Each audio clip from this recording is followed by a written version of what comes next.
বারুইপুরে নাবালিকাকে ধর্ষণ ও খুনের ঘটনার পথে নামলো বামেরা। সোমবার বিকেলে বর্ধমান শহরের প্রাণকেন্দ্র কার্জন গেটের সামনে প্রতিবাদ সভার আয়োজন করে বামপন্থী সংগঠনগুলি। সভায় উপস্থিত বক্তারা ঘটনার তীব্র নিন্দা জানিয়ে অবিলম্বে অভিযুক্তদের গ্রেফতার এবং দ্রুত বিচার এবং দৃষ্টান্তমূলক শাস্তির দাবি জানান। প্রতিবাদ মঞ্চ থেকে বক্তারা রাজ্যের নারী ও শিশুদের নিরাপত্তা নিশ্চিত করতে প্রশাসনের আরও কঠোর ভূমিকা গ্রহণের আহ্বান জানান। একই সঙ্গে তারা বলেন, রাজ্যের নতুন সরকার ক্ষমতায় আসার মাত্র 2 মাস হলেও সাধারণ মানুষের প্রত্যাশা অভয়া বিচার পাক, বারুইপুরের নাবালিকা বোনের বিচার পাক। এদিন সারা ভারত গণতান্ত্রিক মহিলা সমিতির পূর্ব বর্ধমান জেলার সম্পাদিকা সুপর্ণা ব্যানার্জি বলেন, বর্তমানে নারীদের নিরাপত্তা চরম সংকটের মুখে। বারুইপুরের নাবালিকা ধর্ষণ খুনের ঘটনার বিরুদ্ধে এবার পথে বামেরা। বর্ধমান শহরের প্রাণকেন্দ্র কার্জন গেটের সামনে প্রতিবাদ সভা। ঘটনার তীব্র নিন্দা জানিয়ে শীঘ্রই অভিযুক্তদের শাস্তির দাবি। প্রতিবাদ মঞ্চ থেকে রাজ্য নারী ও শিশুদের নিরাপত্তা নিশ্চিত করার দাবি জানালেন বামেরা।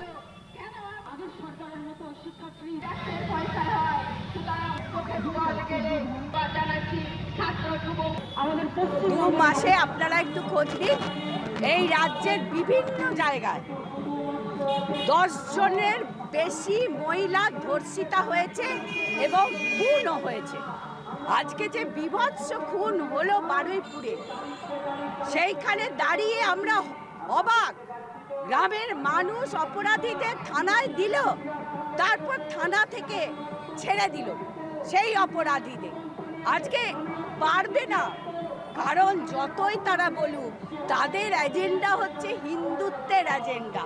তাদের এজেন্ডা এটা নয় যে সমাজের সার্বিক উন্নয়ন করবে, মহিলাদের নিরাপত্তা দেবে। আর তাই যদি হয় তাহলে আজকে ভারতবর্ষের বুকে আপনি হাতরাসের ঘটনা তো ঘটেছে, সে তো বিজেপির আমলেই ঘটেছে, উন্নয়নের ঘটনা ঘটেছে।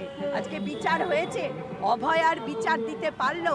অভয়ার মাকে বলেছিল 7 দিনের মধ্যে বিচার দেবো, আর আজকে 2 মাস পেরিয়ে গেল, এখনো অভয়ার মা কাঁদছে।